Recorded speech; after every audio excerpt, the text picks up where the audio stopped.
एक बहुत बड़े राजपाट का राजा जिसकी एक ही पुत्री थी और वह पुत्री कई कामनाओं के द्वारा उसे प्राप्त हुई थी और वह अपनी पुत्री को कभी कोई भी दुख नहीं देना चाहता। लेकिन वह पुत्री अपने पिताश्री से कहती कि मेरा अब समय हो चला है कि मैं अपने जीवन में अपना घर द्वार बसाऊं। राजा भी अपनी पुत्री की बात मानता है और वह अपनी पुत्री का विवाह एक राजा के साथ कर देता है।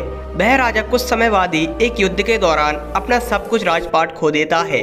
वह राजा जब अपनी पुत्री के बारे में सोचता है कि मेरी पुत्री अब न जाने किस हाल में होगी, उसके जीवन में सुख होंगे या दुख होंगे, लेकिन कुछ समय बाद ही उस राजा को यह पता चलता है कि मेरी पुत्री उस राज्य में अत्यंत ही दुख सह रही है और उस दुखों का सबसे बड़ा कारण है कि वह राजा अपने जीवन में एक युद्ध के दौरान अपना सब कुछ हार चुका है।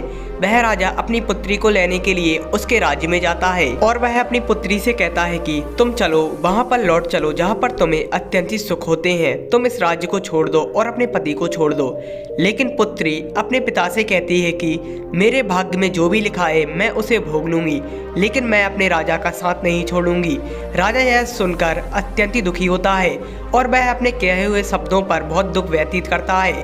वह पुत्री अपने पिता से कहती है कि मेरे भाग्य में जो लिखा था वह मैंने भोग लिया है, वह राजपाट और सुख अब मेरे किसी काम का नहीं, क्योंकि अब मेरे भाग्य में जो लिखा है वह मुझे भोगना ही होगा, चाहे वह सुख हो या फिर चाहे वह दुख हो। दोस्तों, हमें इस कहानी से सीखना चाहिए कि व्यक्ति को अपने जीवन में जो भाग्य में लिखा होता है वह उसे भोगना ही होता है, चाहे वह सुख हो या फिर वह दुख हो।